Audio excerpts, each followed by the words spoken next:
जय माता दी दोस्तों, जय श्री हरि। स्वागत है आपका हमारे YouTube चैनल अभव्या वर्ल्ड में। दोस्तों, वाल्मीकि रामायण में माता सीता द्वारा पिंडदान देकर राजा दशरथ की आत्मा को मोक्ष मिलने का संदर्भ आता है। वनवास के दौरान भगवान राम, लक्ष्मण और माता सीता पितृपक्ष के दौरान श्राद्ध करने के लिए गया धाम पहुँचे। वहाँ श्राद्ध कर्म के लिए आवश्यक सामग्री जुटाने हेतु राम और लक्ष्मण नगर की ओर चल दिए। उधर दोपहर हो गई थी। पिंडदान का समय निकलता जा रहा था और माता सीता जी की व्याकुलता बढ़ती जा रही थी। तभी राजा दशरथ की आत्मा ने पिंडदान की मांग कर दी। गया जी के आगे फल्गु नदी पर अकेली सीता जी असमंजस में पड़ गईं।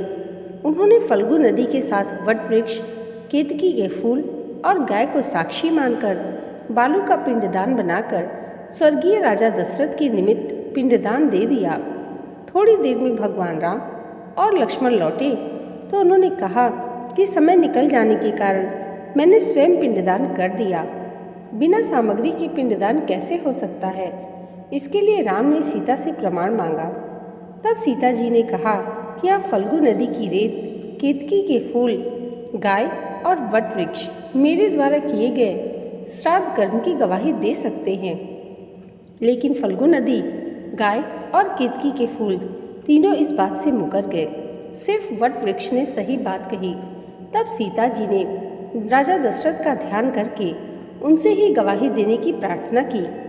राजा दशरथ ने सीता जी की प्रार्थना स्वीकार कर घोषणा की कि इन वक्त पर सीता ने ही मुझे पिंडदान दिया।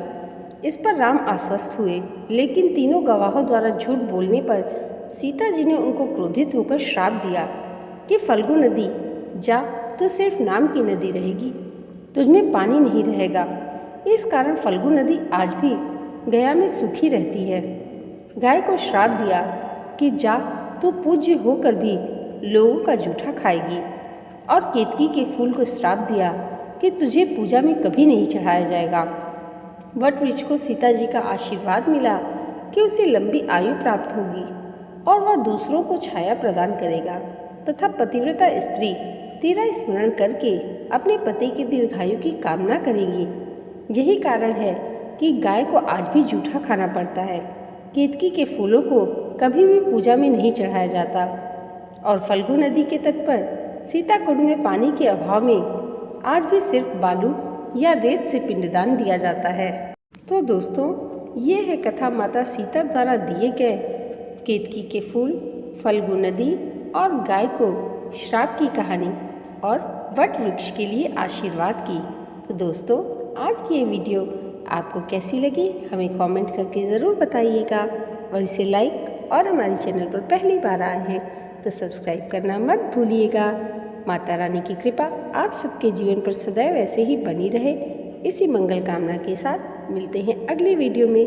तब तक के लिए जय माता दी, जय श्री हरि।